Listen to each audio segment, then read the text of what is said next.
Welcome to the Mankind Cave. Welcome to Kayfabe Connection, your home for facts, rumors, knowledge, trivia, and everything you know and hope to know about pro wrestling. Hit the subscribe button. It is right down here.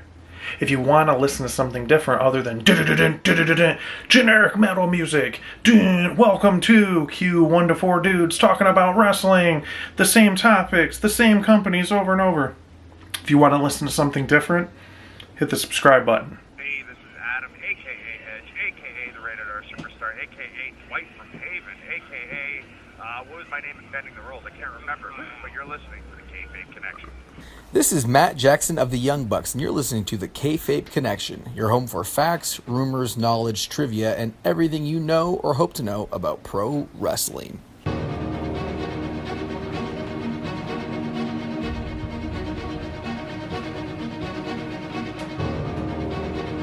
It's just too sweet.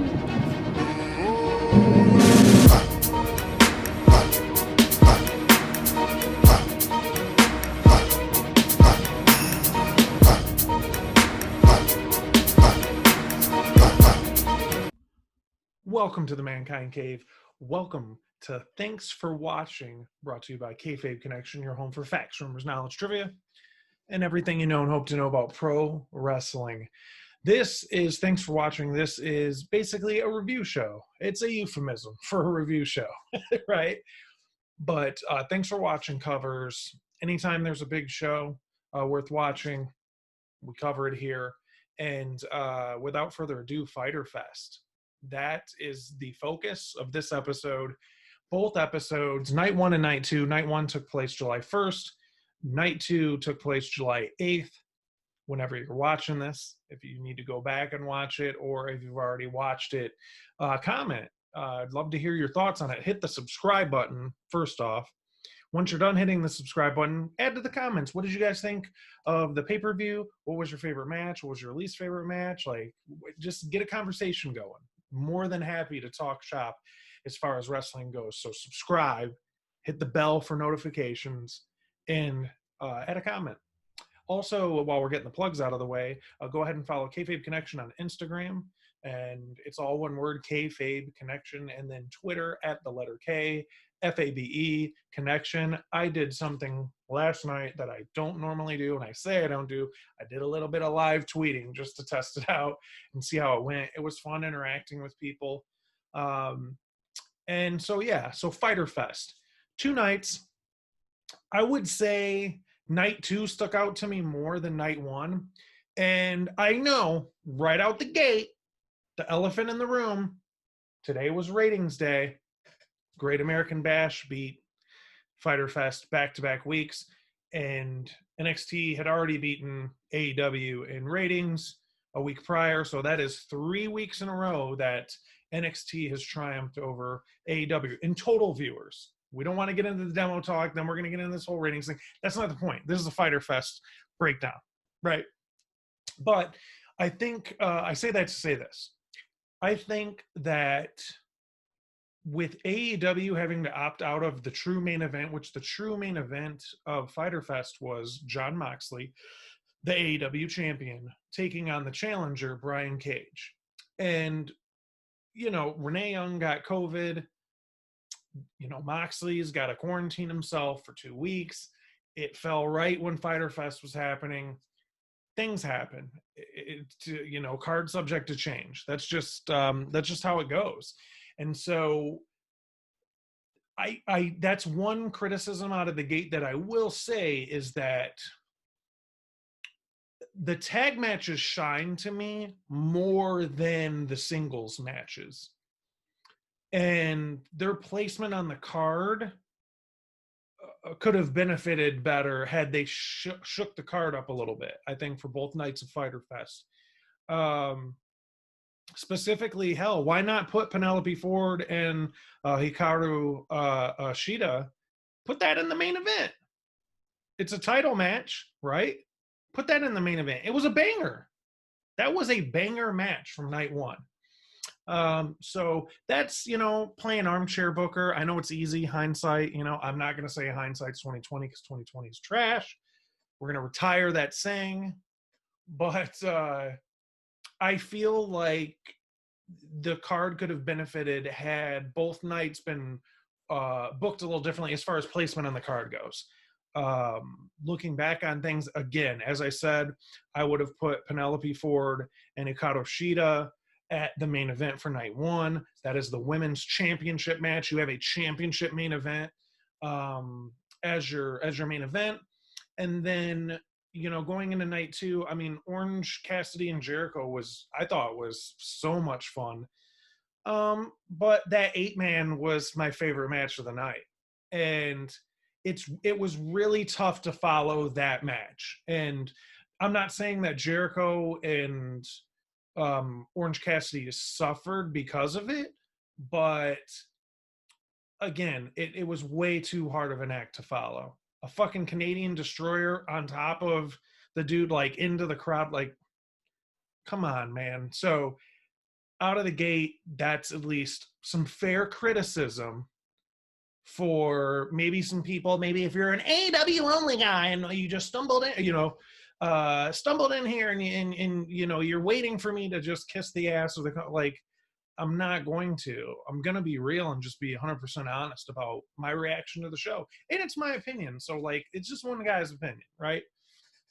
I know we obsess over Meltzer and some other people. Jim Cornette said what? And, like, we love to obsess over one person's opinion, but that's at least a thing, too. Because, hey, if you're an NXT fan and you stumbled into the Kayfabe Connection, I don't wear rose-colored glasses. My glasses are all dark tint, right? So no rose-colored glasses. And I know you can see I love color and lights, right?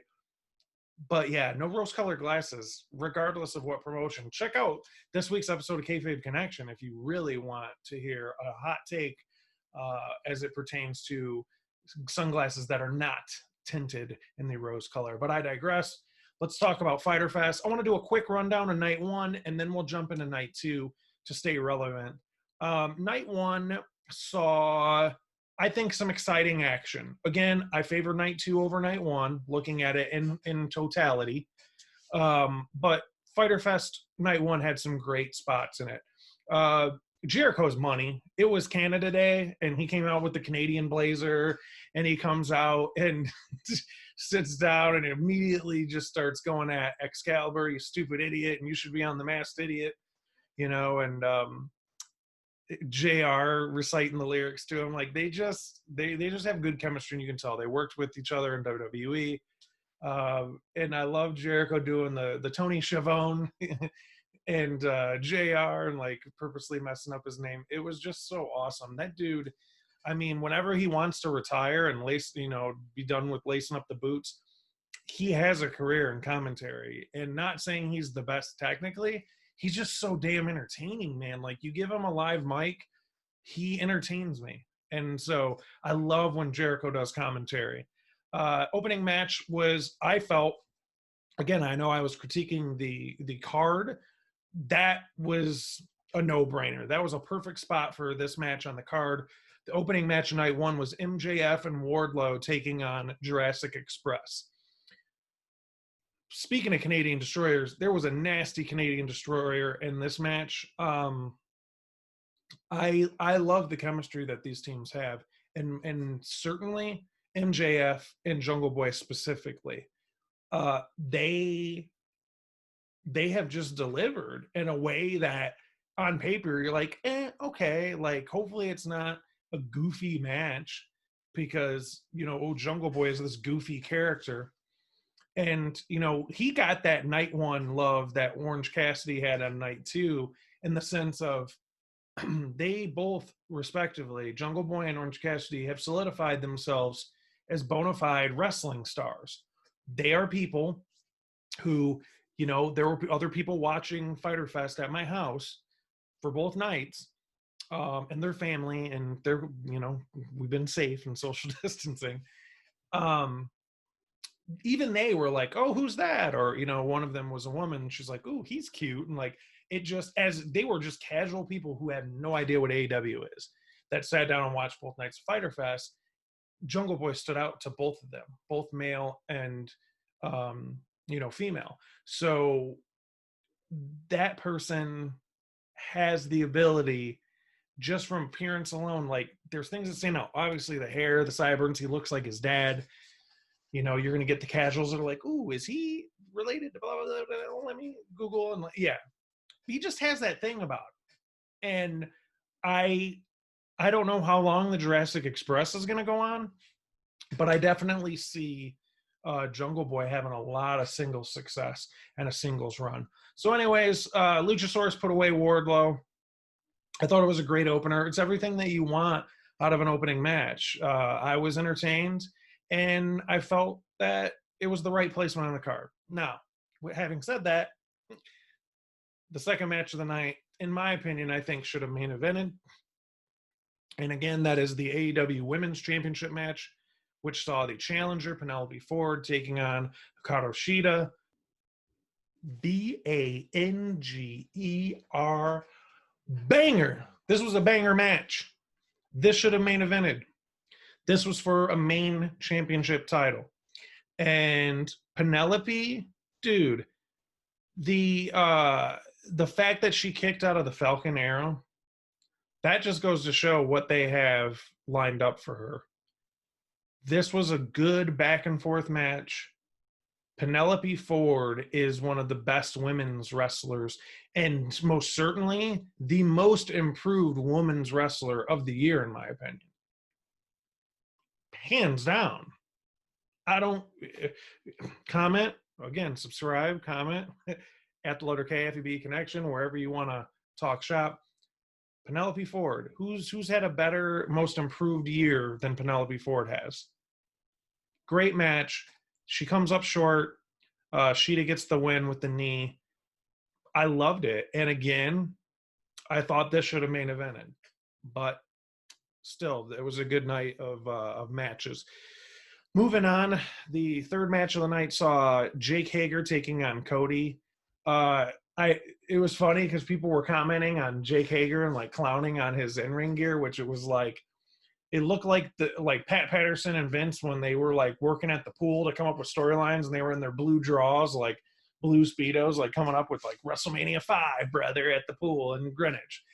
It was just so goofy looking, and I'm not going to sit here and nitpick on appearance, but it did kind of strike me as just weird. And he's an MMA guy. Like, he's just going to come out in basic shit. He's just going to have shorts on, and he's going to come and try to beat the shit out of people.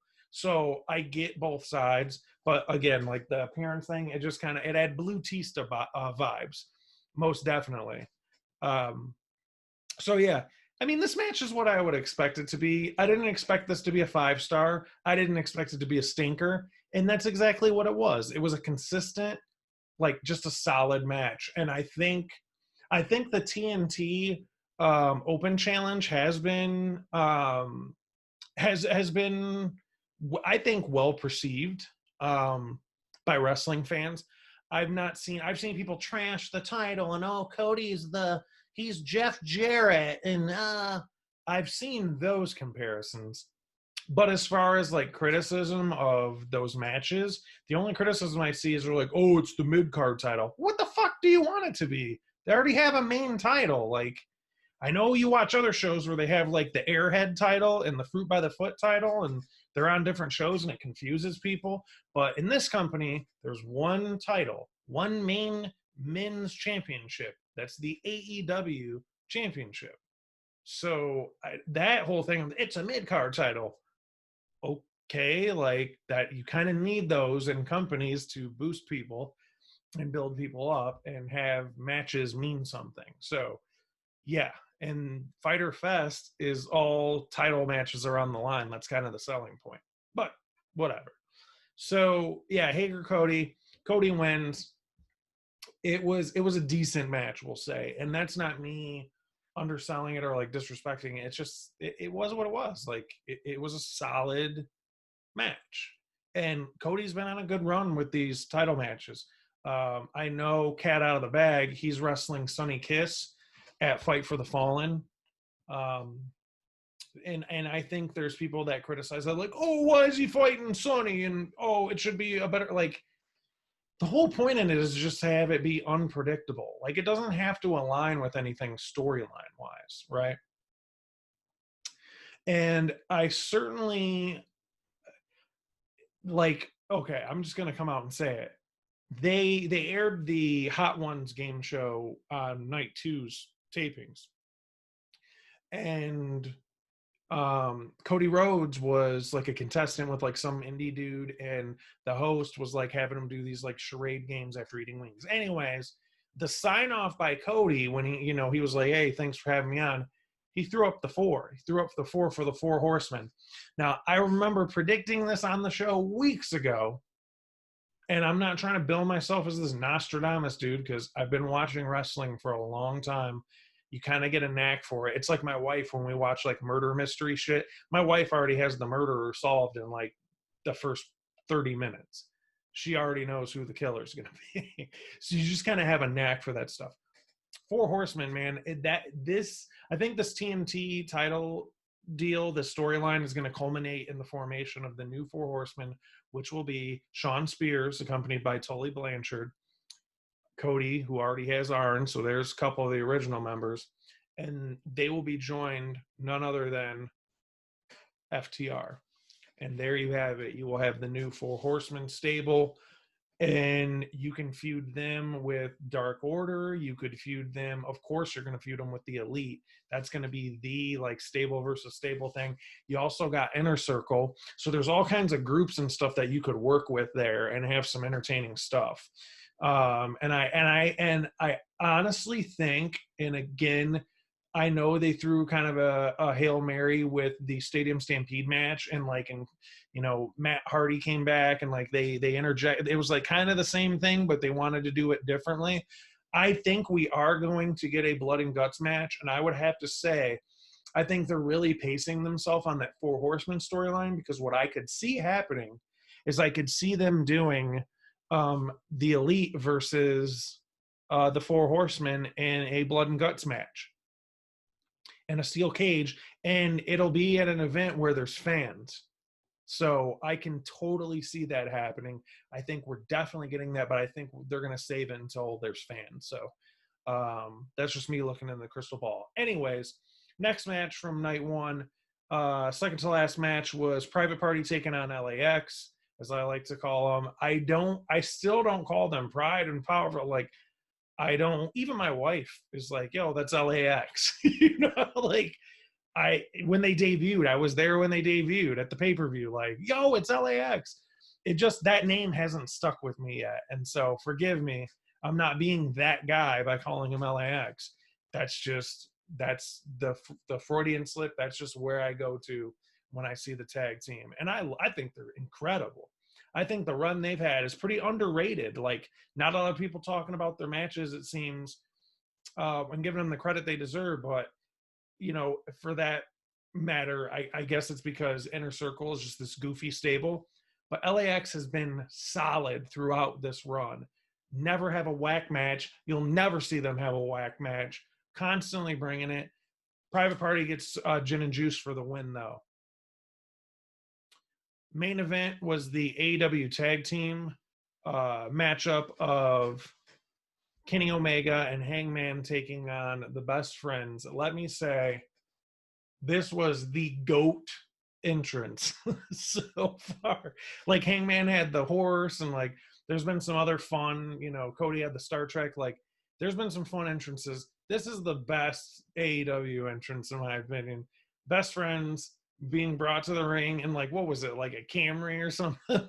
Like, just some generic ass vehicle, like mom car. And quite frankly, it was Trent's mom who was driving them to the ring. And it took me the second watch to fully appreciate the entrance, because again, I had company over for both nights. But I rewatched the shows, just me, myself, and I, just to really get like a full gist of the show. You talk to people and your mind kind of scatters, and anyways. But the thing that put it over the hump for me was after Chuck Taylor was kind of walking like he was going to go to the ring, and he's standing there. Trent just turns around and he's like waving to his mom. I just thought that was the greatest thing ever. It was a pretty good main event. It still felt like something was missing. Like, And that's why I say I feel like Penelope Ford and Hikaru Shida should have main evented, because it was a main title match. And I know they really like to highlight tag team wrestling, but in my opinion, a main title should end the show. And that being like a singles title. And so it would have made more sense to me. Anyways, still didn't take away from the show. I thought it was a pretty good match. It's just something just felt lacking for a main event. And for me, honestly, trust me, I'm not one of those guys that has the short attention span where I poo-poo on storylines when their feet haven't even gotten off the ground yet. I can be patient about storylines because great storylines of the past in wrestling, especially of yesteryear, were like year to multiple year long, just planting the seed, and then boom, and they give it to you.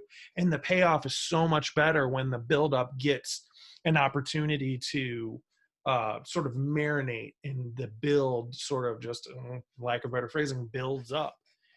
And so, but yeah, I'm wondering what the payoff is for this angle. Like, the obvious thing is for Hangman to go heel, but like, could we see Kenny Omega go heel?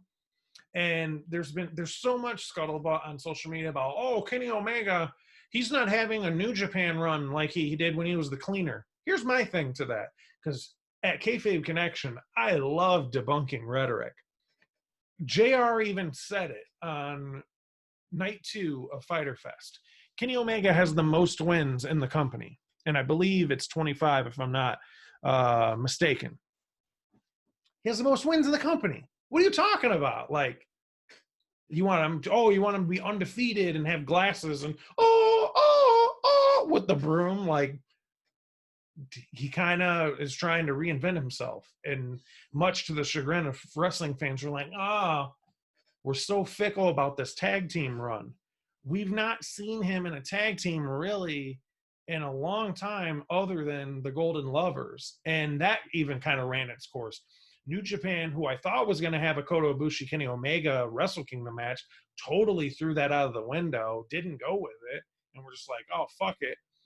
That's a match that we never got after that, the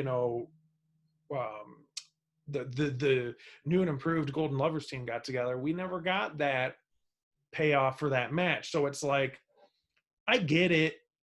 I really want to see where they go with this storyline. And to me, there hasn't been enough oomph in it to make me care. Like, it's like every time, like I was at Revolution when, I felt like a human being, and I got to go outside and do things with other human beings.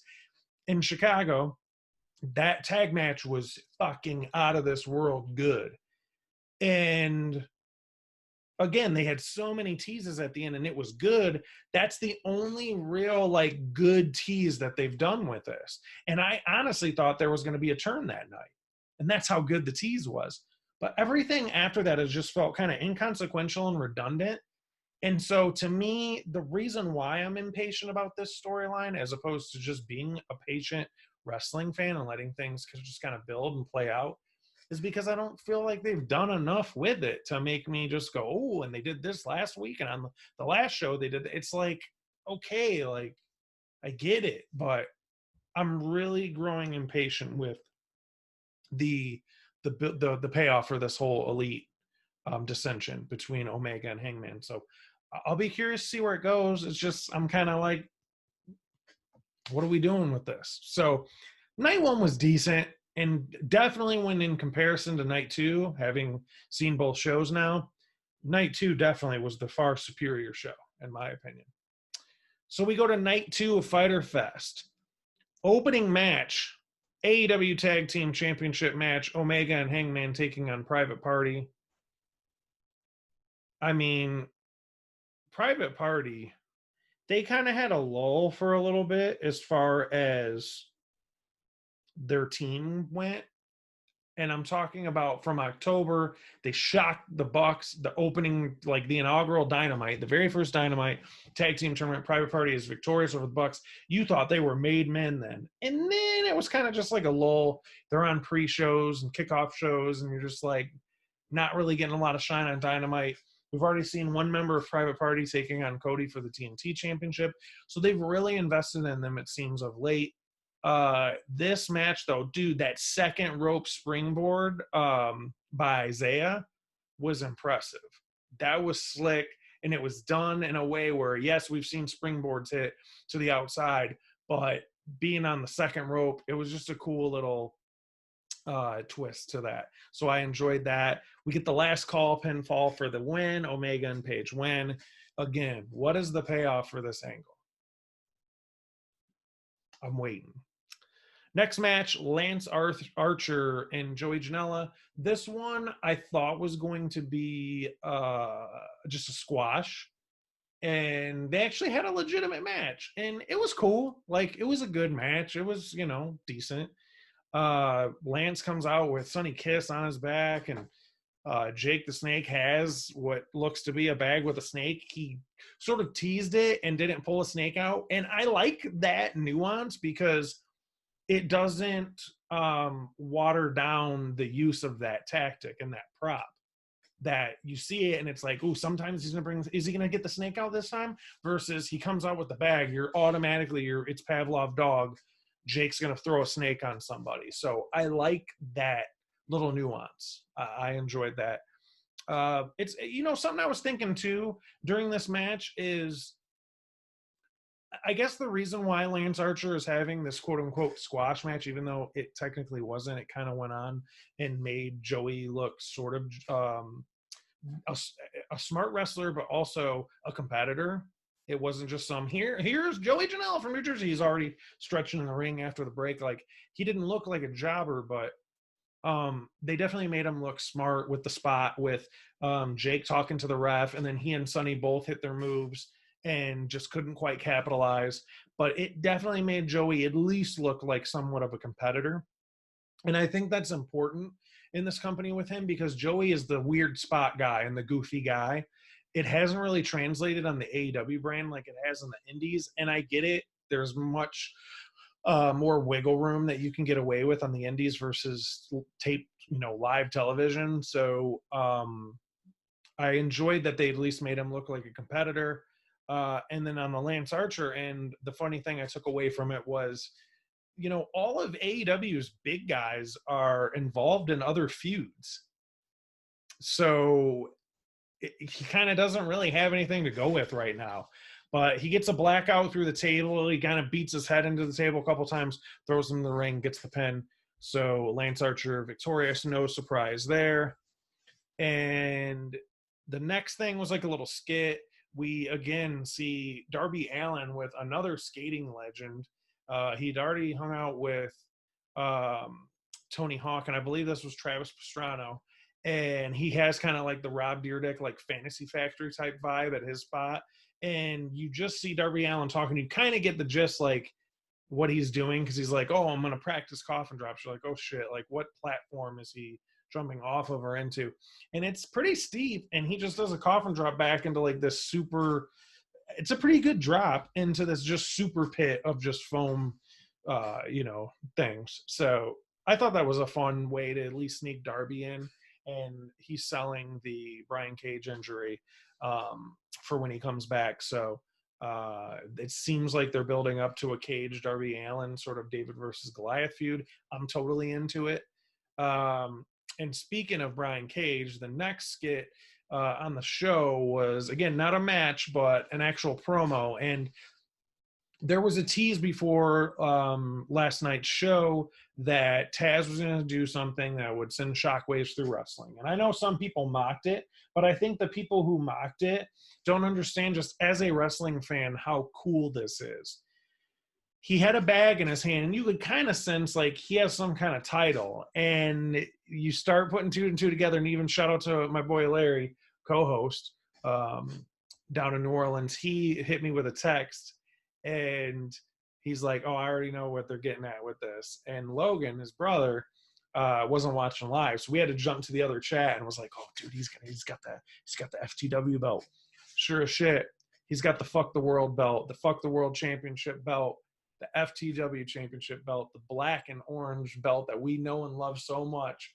And I love to. Taz dropped not one but two shits in this promo. He was like, "This is renegade shit right here," and it really is. Like, our Sabu and Taz both held that title, and it was sort of like, like a Smoking Skull kind of personal title. That, as far as ECW goes, that's the, Smoking Skull or whatever, for lack of a better comparison. Just a unique belt that isn't really like the sanctioned, recognized thing. Like if you go to PWI, you're not going to see the FDW title. And he even alluded to that last night too. And so he crowns Cage as the FTW champion. As an ECW diehard, I fucking loved it. And I think it's just another beautiful, beautiful touch to Taz and Brian Cage and their partnership together. And just catering to hardcore wrestling fans. I loved every bit of it. Next is a match that, again, if I'm being armchair booker, this should have main evented, because there's no fucking way you follow this match. The 8-man tag team match, and I wrote down in my notes, fucking sane. This match was insane. This is one of my favorite AEW matches that I've seen in a really long time. This is easily one of my favorite Dynamite matches ever since October. Dude, the double drop kicks in stereo by the Bucks, I thought that was great. And speaking of in stereo, Nick Jackson and Rey Fenix both jumping from the middle rope to the top rope, and then Nick hitting the Hurricane Rana on Rey Fenix. It was just incredible, man. Lucha Bros and the Bucks have this just intrinsic sort of chemistry together that you rarely get out of people. And with that much athleticism, you're in for a treat. Dude, the Canadian Destroyer. So everybody's out of the ring. And I believe it was Nick Jackson with Ray. Pentagon's in the ring. Pentagon gets down on his hands and knees right in front of the ropes. And Nick's on the outside. Ray bounces off the rope, comes over, basically climbs up Pentagon, jumps over the rope, gets Nick Jackson, and does a fucking Canadian Destroyer into the other, we'll say, 5 competitors. It was insane. Unbelievable spot. That spot, again, might be one of my favorite spots so far in AEW, not just Dynamite. It was so incredible. And without a hitch, just no botching, everything to the T. They nailed that spot. Lucha Bros got the victory via pinfall by Pentagon. I like the fact that the Bucks just aren't this super team that wins, but they always put on banger matches. And so Lucha Bros have been out of action due to the pandemic. I felt this was an important win for them. The finish for this match did not upset me. I thought the right team won just based on the situation. So again, we move on, and this time it is just a women's match. It's a 2-on-1 match, and it's Nyla Rose in a squash taking on Kylan King and Kenzie Page. I believe they've been working dark, and they've basically been enhancement talent, but I thought it was a cool way to include them in the show. It was a squash. And I think Nyla is, depending on the dance partner, is kind of hit or miss with me. But I think she's great as a person, but also as a wrestler. I think when she's on, she's really on. And again, with the right dance partner. At the end of the match, she announced something very interesting. She announced that she's getting a manager. And I started thinking, and that's the moment when I did something that I don't do. I live tweeted, and I was breaking it down with a couple of kayfabe followers on Twitter about who it might be. And I was like, Medusa might be cool because she's a badass and like rides monster trucks and all kinds of shit. Like that would make sense with her. A Melina character, which with the mess going on with Lagana's exit out of NWA, and they're not even producing content, Melina would be an obvious choice, I think, for her. And you might even see one of the NWA girls. I don't know what their contracts are with NWA, but in the right situation in that group, that super group with Melina, you could even see them kind of jump ship with her and form this like women's stable with Nyla. I think that would be dope. So yeah, that we got something to look forward to with Nyla. They hinted Hikaru Shida was ringside with the title. They kind of alluded that they're going to pick that feud back up. It'll be interesting to see how that plays off. I thought that match was incredible at the last pay-per-view between those two. So I don't mind having that feud happen again, especially with a new element of a new manager. That brings us to the co-main event, which, again, it was a decent match. It was okay. It was Dark Order taking on SCU. The interesting aspect of this, though, one of the members of Dark Order was none other than Boom Boom Colt Cabana, who had this like hematoma bonanza just going on all in his midsection. It was purple and gross, but according to the dirts, it's real. So he really wrestled in pain with that big ass hematoma on his body, and it was bandaged up pretty well, but still that just hurt looking at it.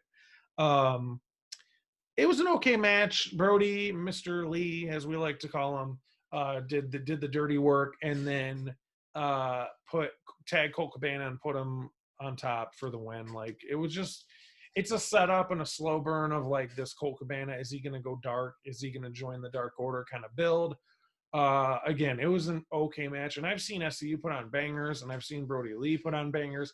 It was just kind of flat. It was just But I will say the one thing that I did enjoy, and I think that stuck out the most out of this match, even more than the match itself, was the fact that because the way Daly's place is, it's like kind of a weird ramp that doesn't, like, you kind of just go to the ring. So in the background, the ring, it's like the ramp is right there above the ring. So you have this nice visual, and it was all the Dark Order members that weren't in the match standing at ringside and watching.